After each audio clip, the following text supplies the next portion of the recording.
వారు చేతులు మాత్రమే కలిపారు, మనసులు కలుసుకునే స్థితిలో లేరు.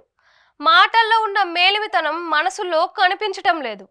వారే మైలవరం నేతలు, మాజీ మంత్రి, టీడీపీ సీనియర్ నాయకుడు దేవినేని ఉమా. మరొకరు ఇటీవల వైసీపీ నుంచి వచ్చి టీడీపీ పంచం చేరిన ఎమ్మెల్యే వసంత కృష్ణ ప్రసాద్.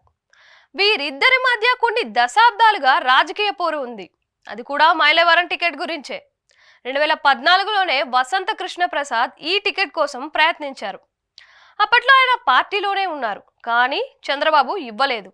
దీంతో ఆ ఎన్నికల్లో వసంత దేవినేనికి వ్యతిరేకంగా అంతర్గతంగా పావులు కదిపారనే చర్చ జరిగింది.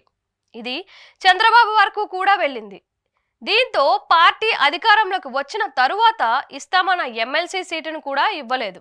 దీంతో 2014, 2019 మధ్య వసంత కృష్ణ ప్రసాద్ టీడీపీలోనే ఉన్న విపక్ష నేతగా వ్యవహరించారు. టీడీపీ లోపాలను వైసీపీకి చేరవేశామన్న విమర్శలు కూడా ఉన్నాయి. దీంతో సొంత పార్టీ నేత అయిన వసంతపై దేవినేని కోవట్టు అనే ముద్ర వేశారు. అనంతర కాలంలో వీరి మధ్య రాజకీయ వివాదాలు మరింత పెరిగి చివరకు వసంత వైసీపీ బాట పట్టారు, గెలుపు గుర్రం ఎక్కారు. అయితే ఆశించిన మంత్రి పదవి దక్కకపోవడంతో వైసీపీలో కూడా మౌనంగానే ఉన్నారు. కానీ నియోజకవర్గంలో దేవినేని ఉమాపై అనేక విధాలుగా పోరాడారు. ఆయనపై కేసులు కూడా పెట్టారని ఉమానే చెప్పుకొచ్చారు. కట్ చేస్తే ఇప్పుడు అదే వసంత టీడీపీ టికెట్ దక్కించుకొని మైలవరంలో దేవినేని ఉమాకు చెక్ పెట్టారు. ఇప్పుడు ఉమా సహకారం లేకపోతే వసంత గెలుపు అంత ఈజీ కాదన్నది అందరికీ తెలిసిందే.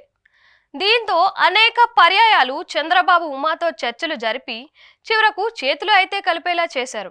చేతులు కలిసినా మనసులో ఉన్న వ్యతిరేకతలు, రాజకీయ కక్షలు మాత్రం తొలగిపోలేదని ఎడమొహం పెడమొహంగా ఉన్న వీరి ముఖాలను చూస్తే అర్థమవుతుంది. మరోవైపు ఇన్నాళ్లు తాను వేధించారంటూ క్షేత్రస్థాయిలో దేవినేని కార్యకర్తలు వసంతకు అనుకూలంగా పనిచేసేందుకు ముందుకు రావడం లేదు. ఉమా కూడా నిర్లిప్తంగానే ఉన్నారు.